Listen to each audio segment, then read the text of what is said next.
여러분, 우리 인간이 육체의 한계가 어디일까요? 여러 가지 고난과 어려움 속에서 우리가 이것을 언제까지 견뎌낼까요? 미국의 로스앤젤레스 마라톤 대회가 있는데요. 여기에 밥 워렌드라는 사람이 57세의 나이에 49.195km를 달렸다고 합니다. 그런데 그 시간이 무려 7일 하고도 5시간 45분 동안 달렸다고 해요. 보통 선수들은 2시간에서 좀 길면 3시간, 4시간 정도 뛰는데 이 사람은 왜 이렇게 오래 걸렸을까요? 사실 그가 월남전에 참전했다가 두 다리를 잃게 되었습니다. 절망 가운데 살다가 이렇게 살면 안 되겠구나 싶어서 마라톤에 도전했는데요. 다리가 없기 때문에 양팔을 가지고 다리 삼아서 이렇게 걸어서 갔다는 거예요. 그래서 이제 7일 동안이니까 가면서 조금씩 쪽잠을 자면서 그렇게 무려 7일 동안 사실 달렸다기보다는 기어서 그렇게 완주하게 되었다고 합니다. 그렇게 들어온 그에게 왜 이렇게 어려운 일을 하십니까? 그렇게 물었을 때 내 자신과의 싸움 때문입니다. 그랬대요. 두 다리가 없는 상황에서 좌절하지 않고 인생을 포기하지 않고 한번 도전해 보고 싶었다고 합니다. 그래서 건강한 삶을 살지 못하는 많은 사람들에게 도전을 주고 또 용기를 주기 위해서 이렇게 했다라고 고백을 해요. 그러면서 그가 하는 말, 이렇게 모든 과정을 완주할 수 있었던 것은 바로 하나님이 나와 함께 하셨기 때문입니다. 여러분, 우리가 절망의 자리에서 사실 어렵고 힘들지만 힘을 내야 할 이유가 바로 여기 있습니다. 하나님이 우리와 함께 하시기 때문이에요. 그 하나님이 우리를 힘을 주시고 은혜를 주시고 또 다시 일어날 수 있도록 용기를 주시기 때문입니다. 지금까지 우리는 주님께서 보내주신 소아시 7교회에 대한 주님의 편지의 말씀을 대했습니다. 당시에 여러 교회들이 있었지만 왜 7교회만 이렇게 편지를 보내셨을까요? 물론 이 교회들은요, 다른 여러 교회들에 비해 대표성을 띠는 그런 교회였습니다. 여러 교회가 있지만 그러나 그 상황별로 분류해 보면 그들의 신앙적인 형태나 또 신앙의 모습이나 또 갖고 있는 여러 가지 어려움을 보면 대략 7개의 모습으로 이렇게 압축되어 있다는 거예요. 그래서 각 교회마다 주신 주님의 말씀을 통해 그들이 회복되기를 원하셨던 거죠. 오늘은 이제 7개 중 마지막 교회인 라오디게아 교회에 대한 말씀입니다. 지도를 한번 올려주시면 이 라오디게아 교회는 빌라델비아에서부터 동남쪽으로 약 70km 정도 떨어져 있고요. 저 제일 왼쪽에 있는 에베소 교회는 약 160km 정도 떨어져 있는 내륙에 있는 교회였습니다.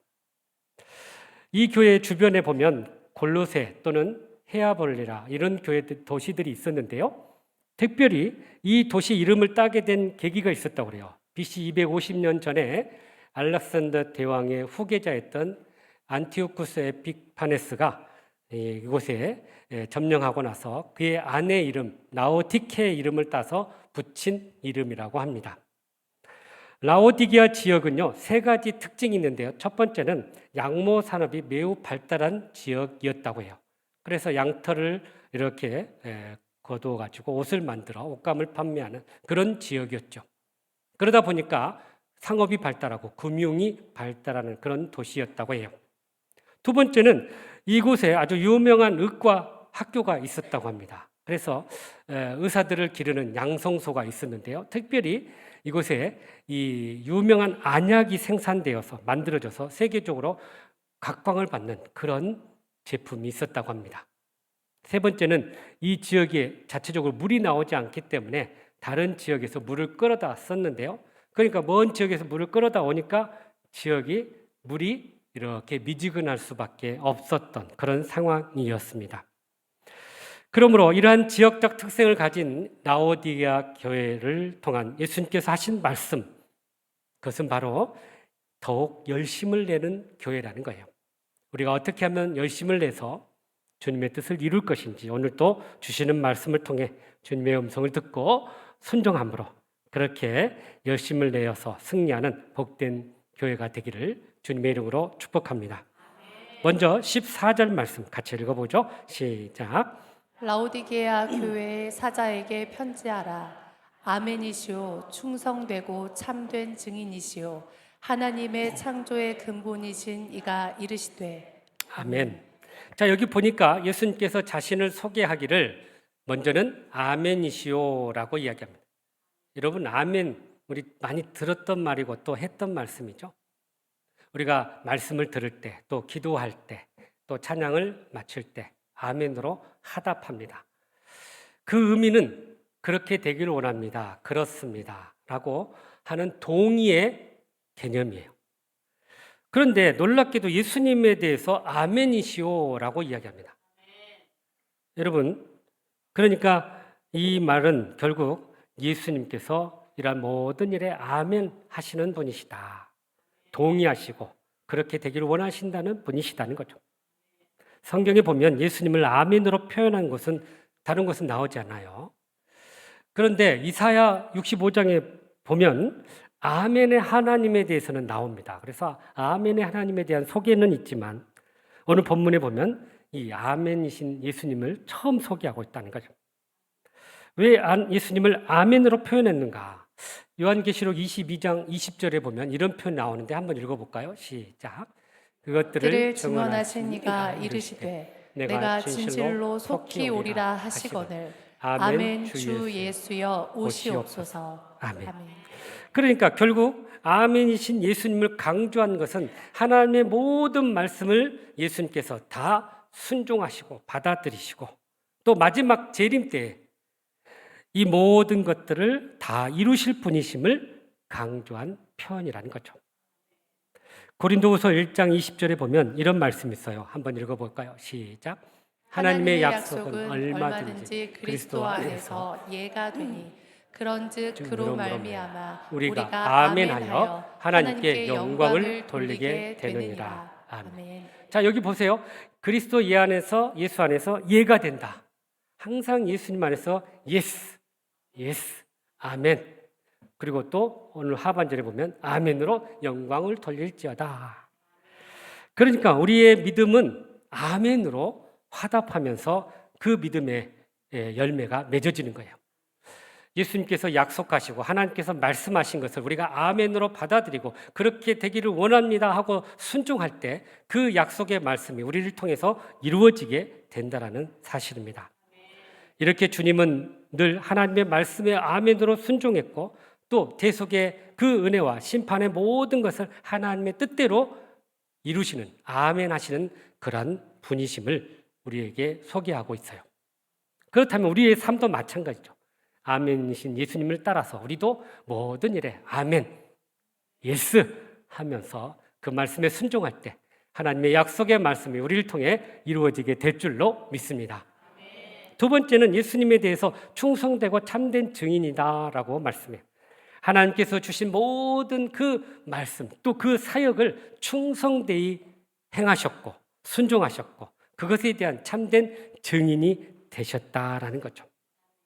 여러분, 우리가 하나님이 주신 말씀들을 우리가 신실하게 감당해야 되고 신실하게 순종할 때 그 신실함 통해서 놀라운 하나님의 약속이 이루어지게 된다는 사실입니다.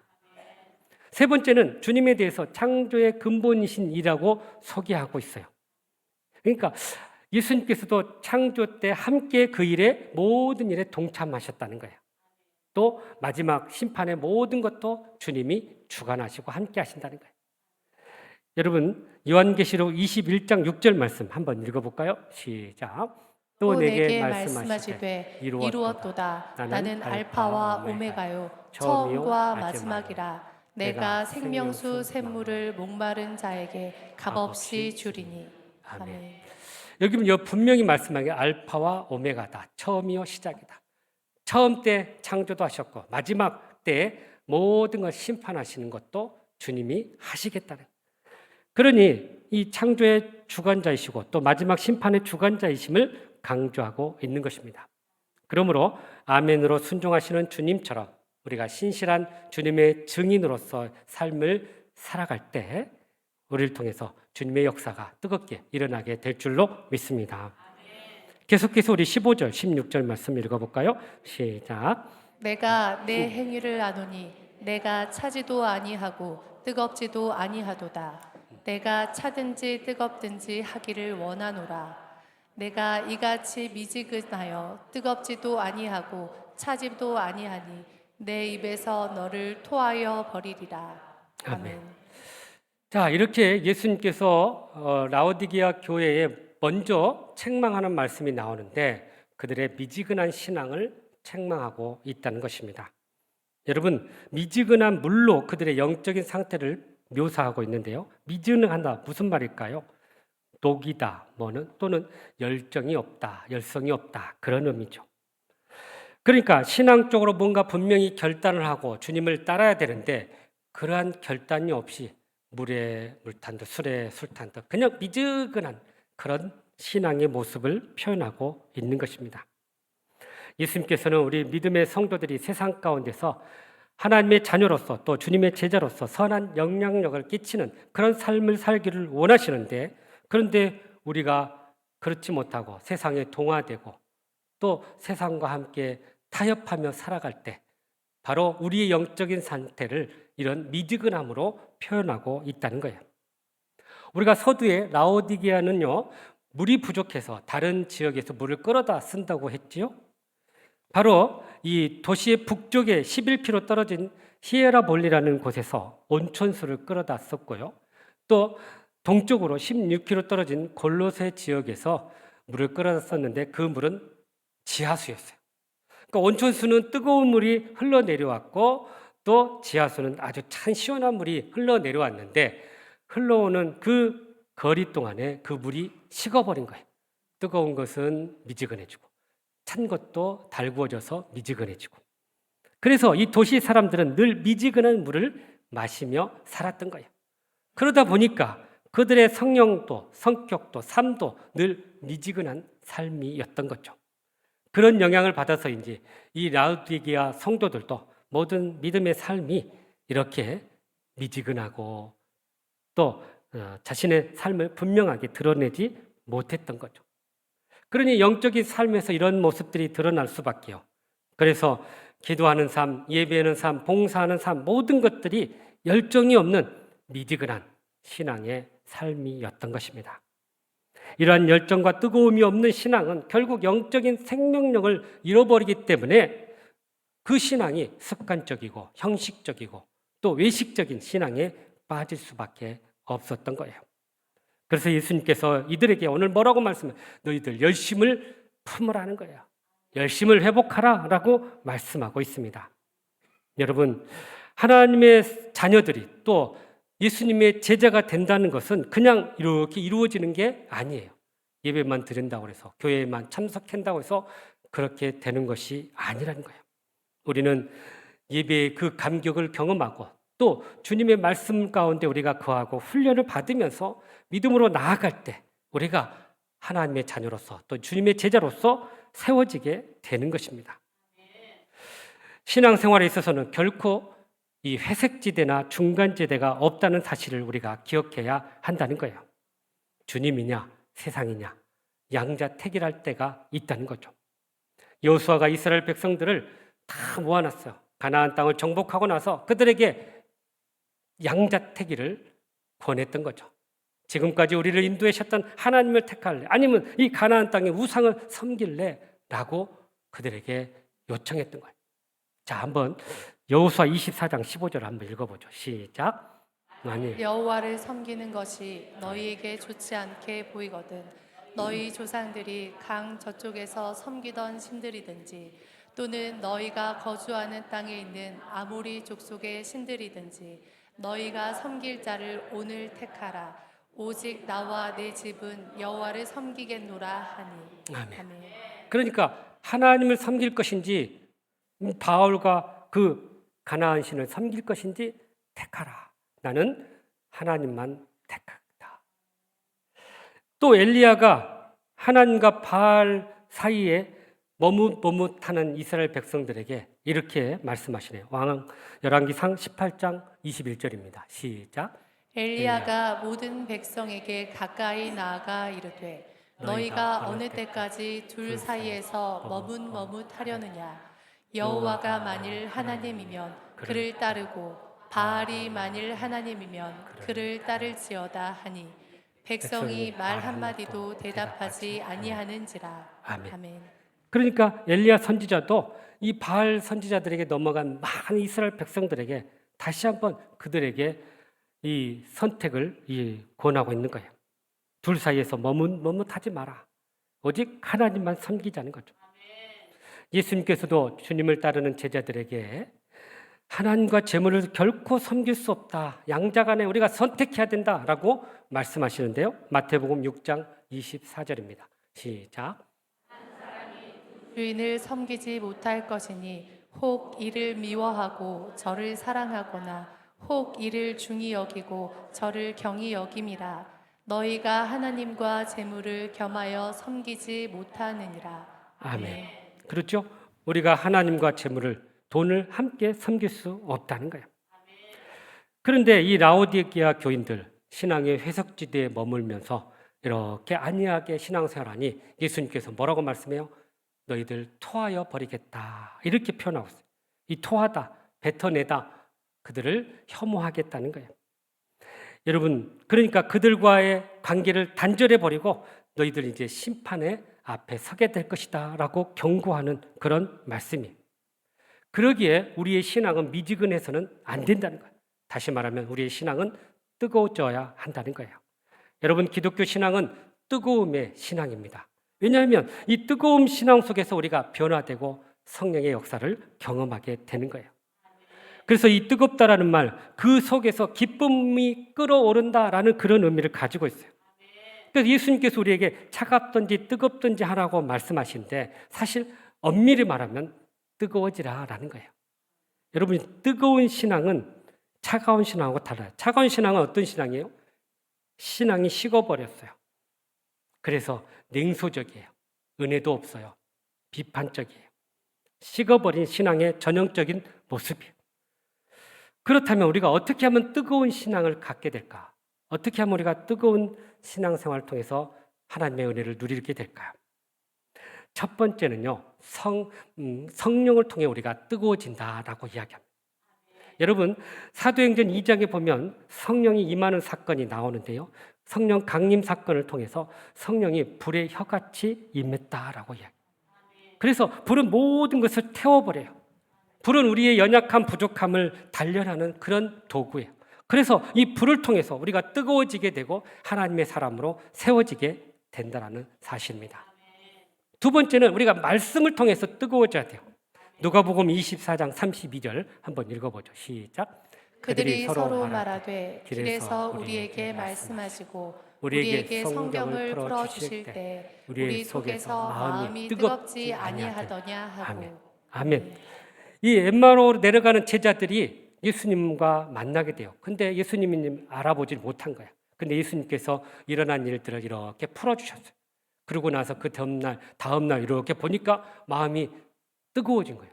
아, 그때 우리가 말씀을 들을 때 뜨거워졌구나. 그렇게 그들이 생각했던 거예요. 그러니까 말씀을 들을 때 그들의 마음이 뜨거워졌고 다시 한번 사명을 깨닫고 다시 예루살렘으로 올라가게 되었던 것입니다. 세 번째는요, 우리가 어떻게 뜨거워질까? 주님의 사랑으로 충만해질 때 뜨거워져요. 여러분, 사랑은 모든 것을 변화시킵니다. 사랑은 모든 것을 극복하게 합니다. 주님의 그 사랑이 우리 안에 거할 때, 우리 안에 충만해질 때 우리는 뜨거운 그 사랑을 경험하게 되고 주님 앞에 헌신하게 된다는 사실입니다. 그러므로 우리의 신앙은 뜨거워져야 돼요. 성령으로, 말씀으로, 주님의 사랑으로 뜨거워질 때 우리의 마음이 뜨거워지게 될 줄로 믿습니다. 그럴 때 우리의 예배가 뜨거워지고 우리의 기도가 뜨거워지고 우리의 찬양이 뜨거워지고 우리의 봉사가 뜨거워지고 우리의 전도가 뜨거워지게 될 줄로 믿습니다. 영국 런던에 메트로폴리탄이라는 교회가 있어요. 이곳에 유명한 목사님께서 이곳에서 사역을 하는데 스펄전 목사님. 이분이 그때 사역할 때 1866년인데 그때 모였던 성도들의 수가 4,366명이었다고 합니다. 그 당시에는 아주 세계적으로 큰 교회였죠.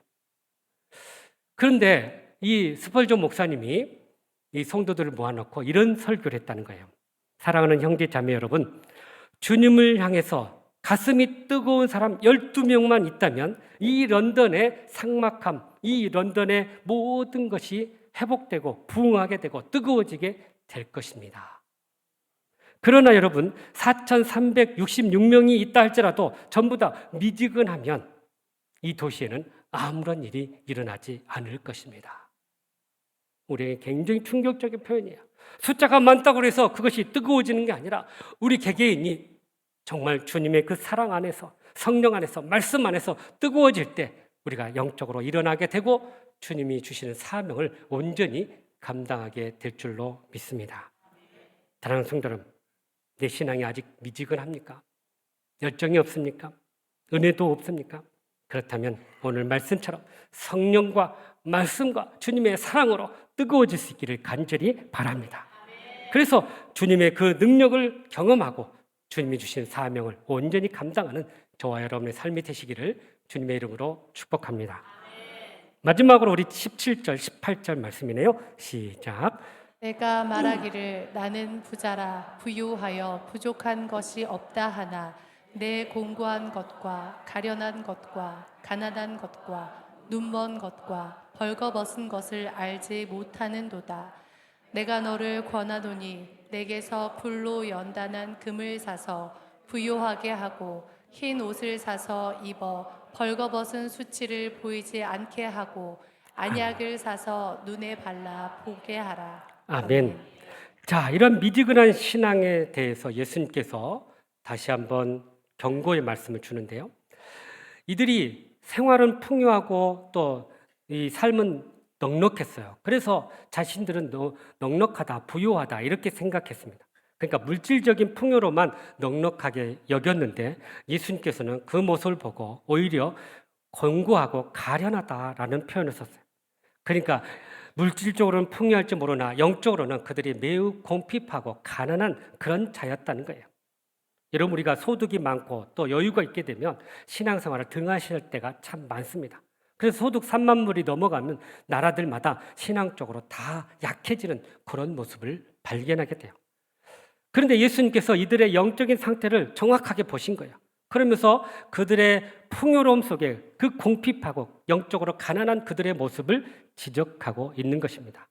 그래서 그들의 영적인 상태를 뭐라고 말하면 눈멀고 벌거벗었다 이런 표현을 쓰고 있어요. 곤고하고 가난하고 눈멀고 벌거벗은 그들의 영적인 상태를 적나라하게 보여주고 있다는 것입니다. 그렇다면 이것을 어떻게 극복해야 될까? 오늘 말씀 18절에 보면 세 가지로 그 제시를 해주고 있는데요. 첫 번째는 18절 상반절에 불로 연단한 금을 사서 부요하게 하라. 그래서 불로 연단한 금을 사라는 거예요. 여러분, 이 연단한 금은 불순물을 제거한 그런 금이에요. 그러니까 가장 귀하고 비싸죠. 이걸 뭘 의미할까요? 우리의 참된 믿음은 이렇게 연단되고 재련되어져야 한다는 거예요. 우리의 믿음은 시련을 통해서 더 강화된다는 것입니다. 고난을 통과하지 않는 믿음은 보증서가 없는 보석과 같다는 것입니다. 그래서 우리가 하나님 앞에서 가장 가치 있는 믿음은 바로 시련을 통과한 믿음이라는 거예요. 이 믿음을 소유할 때 우리가 다시 영적으로 일어날 수 있다는 거예요. 그래서 우린 영광로의 불로 강하게 재련듯이 더 순수하고 더 강한 믿음을 우리가 소유할 때 우리는 영적으로 더 부유한 삶을 살아가게 될 줄로 믿습니다. 두 번째는 18절 중반절에 흰옷을 사서 벌거벗은 수치를 감추라라고 이야기합니다. 우리가 앞서 이야기했듯이 이 지역은 양모 산업이 잘 발달했어요. 그런데 특별히 검은 양모털이 잘 팔렸다는 거예요. 그런데 이것은 수치를 감추는 것으로 사용됐답니다. 그러니 이것을 벗어서 흰 옷을 입고 정결함으로 새롭게 되라고 말씀하고 있어요. 그러면 이 육체적인 수치를 어떻게 우리가 감추고 새롭게 될 수 있을까요? 그것은 예수 그리스도의 구속의 피로만이 가능한 거예요. 그러니까 십자가의 그 보혈로 우리가 다시 정결케 될 때 예수 그리스도로 옷 입게 되고 우리는 흰 옷 입은 자로서 거룩하게 회복될 줄로 믿습니다. 세 번째는 18절 하반절에 안약을 사서 눈에 발라라라고 이야기합니다. 영적인 눈을 뜨라는 거예요. 이 지역이 안과 의학이 발달되어서요, 이 부르기아라는 안약을 팔았다고 해요. 그런데 아주 세계적으로 곽광을 받아서 많은 사람들이 그걸 사용했는데, 예수님께서는 이것을 이용하면서 뭐라고 하냐면, 너희들이 진짜 떠야 할 것은 영적인 눈을 떼야 된다. 영적인 눈을 어떻게 떼야 될까요? 그래서 예수님의 그 은혜로, 예수님의 능력으로 우리가 정말 그 은혜를 충만하게 받을 때 우리의 영적인 눈이 떼어지게 될 것이고, 우리는 영안을 보게 된다는 사실입니다. 그래서 우리는 바로 이 소경됨을 벗어나기 위해서는 예수님의 그 안약을 통해서 영적인 눈을 다시 한번 보게 되고, 그렇게 새롭게 될 때 우리가 주님의 놀라운 영적인 세계를 경험하고 또 바라보게 될 줄로 믿습니다. 그래서 이러한 은혜로 회복될 때 예수님께서 뭐라고 말씀한 20절 말씀인데요. 시작. 볼지어다 내가 문 밖에 서서 두드리노니 누구든지 내 음성을 듣고 문을 열면 내가 그에게로 들어가 그와 더불어 먹고 그는 나와 더불어 먹으리라. 아멘.